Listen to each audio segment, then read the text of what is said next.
Matt Milwaukee, you are a little concerned about the athleticism up front, as are 85% of Arizona basketball fans. Listen, this isn't a perfect team. This is in 2001. So, again, we're going to have to tell me your concerns, and I'll tell you where I think you're going astray. Well, I think with any front court, I mean it's easy to look at the front court because the back court's so good, right? Right. And so naturally you're going to say, well, how's the front court? And I think the concerns I have are more, you have a four man that's coming in that's a little undersized, Mhm. um, and you have a five man that doesn't have a lot of experience. I think the key to the team is how those guys play and the chemistry between those guys, and probably Carter Bryant, the freshman, and Right. how he integrates into that, front court, three, if you will, and whomever else might play. Henry Vasar may be a Mhm. part of that, and I think it's the inexperience, the unknown. They haven't really played together. I think so. My concern there is not, look, there's some talent there, obviously, and I mentioned to you on this last show, Krivas's numbers, if you spread them out over 40 minutes, were as good or better than Balo's numbers in a number of areas. I think it's the question of, okay, he played whatever 18, 20 minutes a game last year, if that.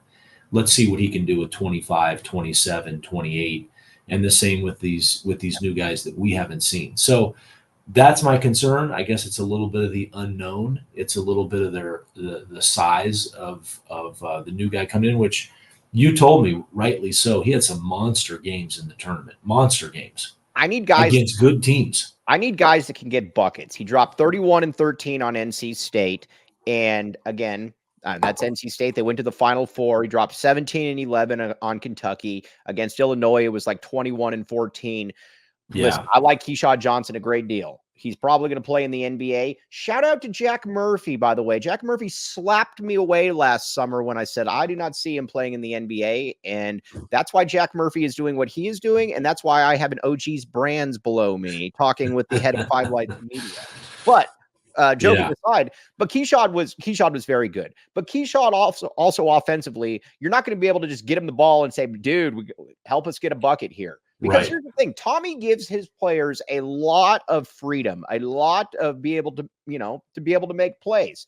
And when that stuff kind of bogs down, you need some dudes that can get buckets. And Arizona didn't really have a ton of those last year. I think bringing in a guy like that, even though he's limited athletically, I think is going to really help because the tournament just slows down. Come NCAA tournament time, it just slows down. You're not wheeling and dealing like you are during the regular season. It's just a little bit Yeah, different. I am a big fan of Trey Townsend. Also, I got a prediction for you, Matt. yeah. Let's hear it.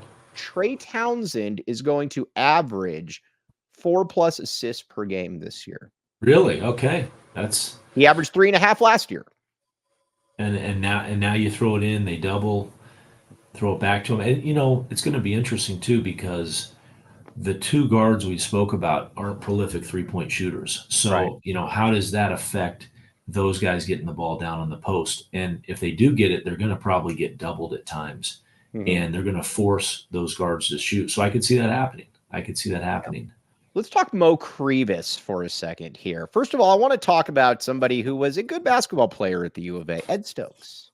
Ed Stokes, um, Ed Stokes is a good basketball player. Everybody comes with flaws. Ed Stokes missed a lot of dunks here at the U of A.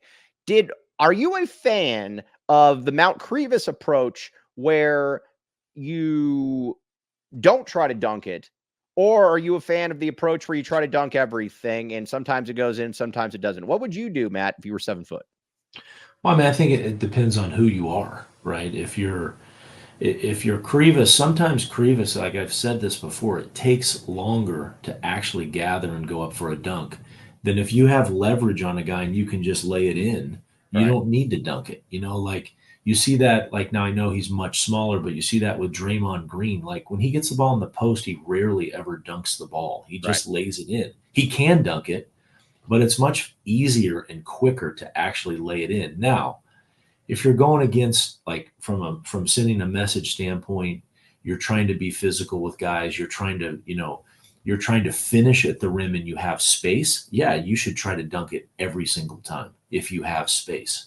But It's not always that easy and that simple, especially with a guy like Krivas, and they know, they know they can strip him. They watch the tape. Their guards are digging Right. in and trying to reach and trying to strip him. So it's a lot easier sometimes and faster just to lay it off the glass. I think I've liked him since he You stepped have. foot at You very Arizona. much have. I've liked him since the first day I saw him. I think he has really good instincts. Um, again, it's going to be, can he carry those minutes? How does he look physically? I think Chris Rounds will do an awesome job with him physically, and so that's going to be something that I think is underrated. Mhm. Is we're thinking about him. How does he catch the ball? How does he finish? Does he dunk it or not? Or how does he, you know, I think his physical just stature and how he is strength wise and how many minutes he can play and how fast he can move up and down is going to be maybe the biggest key to him this year. And will be a big part of that. Now, free throw wise, too, Umar Ballo, leader of men, obviously a very good basketball player. The free throws were an issue, though. There were a lot of times that, again, I mean, heck, against Clemson, they were. Yeah. Unless you're Shaquille O'Neal, where you're just so dominant that, it almost doesn't matter. It's difficult if a team knows that, man, if it's close game, we can just foul you. I think Krivas is probably going to be a 70+% free throw shooter. That's something that I don't think we can really minimize, Matt. No, we can't. And Bala was what, 1 for 7, 0 for 1 for 7 7, against man, those were prayers that were going up too. Clemson. I know, and that was, those you look back, it makes 2 or 3 of those, and the game changes at the end. Right. Of course, there's a lot of things that could have changed, but no, it's a big thing. It's important, and I think they were fouling, Bala just because they knew they could get away with it. So he's a good shooter. I think, the other thing, you bring up a good point, just the fact that he can shoot. I think the high-low where we saw with Tubelis and Balo, and we saw it with Yeah, Tubelis and good point. Koloko 2 years ago, is going to come back. Mhm. And we didn't see it as much last year. You mentioned key shot. Even though he can shoot, he wasn't really a high-low player. He wasn't a high-low player on the receiving end, and he wasn't really used to it on the passing end. And I think you're going to see the kid from Oakland and Krivas really, really go back to a lot of that Tommy did the first couple years. As a Northern California guy, you'll like this next comment. A person tweeted at me the other day, and he said, "Man, he says Arizona's had a really good run with players from Northern California. He's not from that Oakland. He is from an Oakland in Michigan. He is not from Yeah, that mule box neck of the woods there. So we need to be that's we need to be clear about this." that's right. That's All right. right, let's talk KJ Lewis. I'm a big KJ Lewis fan. I believe KJ Lewis is going to be a top 15 pick next year. I will not be dissuaded from this. KJ Lewis's father. This is correct. Great dad. Yeah, awesome dad. His daughter, his dad's daughter played volleyball against my daughters, and comes from a good family. He's just, I think next year he's going to be spectacular I do too. on both ends. You saw it in the last couple games; it was starting to come out, and I just think now with the 2 guards coming back, he's going to be free to just defend. Be a dog on defense, run the court on offense. A little bit like what was our guy, Hot Sauce? A little Hassan bit like Adams. Hot I Sauce. like that comparison. A little Hassan Adams-ish running that wing and Right. running the break, and he's going to be a tough guy to deal with next year. And this roster is very, very nice for going into the Big 12 because this is about to be a drastically different level of basketball. Maybe there'll be somebody commenting on it up close. But Matt, they got 5 of the top 10 teams in the country. If you look at preseason rankings, Kansas is going to be a unanimous number 1. Then you got Houston. Right. Then you got Iowa State. Then you got Baylor. Houston, I think their average age is like 23 and a half or whatever, because you got all the COVID seniors. You need grown men. And I think that's where people, I think, are kind of missing the boat here a little bit. I will take Caleb Love over Josan Saint-On. I think that Carter Bryant is going to be very good. I think he's going to have an instant impact. But I also would take 23-year-old Trey Townsend as well. That's where I'm at, Matt. I had a slip the other day where I said basically that weenies will be exposed in the Big 12. I did not mean it that way, but and then I tried to correct it by saying no soft play, and I'm like, all right, it's not getting any better. But Matt, no weenies in the Big 12. It will be exposed. It's going to be I spent 1 year in Kansas City.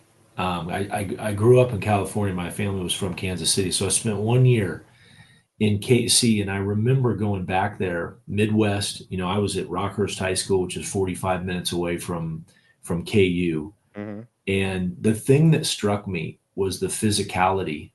And look, I grew up playing basketball in Oakland with Gary Payton, people like that. You're talking about as dogs. You're a street guy for sure. We Yeah. know that. You know that.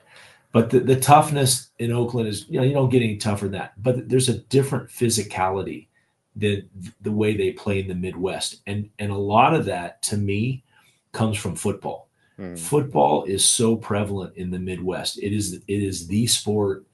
And I went to a high school that was a huge football school. We had 4 guys on our basketball team that were Division I football players. Wow. And so the game, there's a physicality of the game that's different than it was where I grew up in California, even as tough as Oakland was.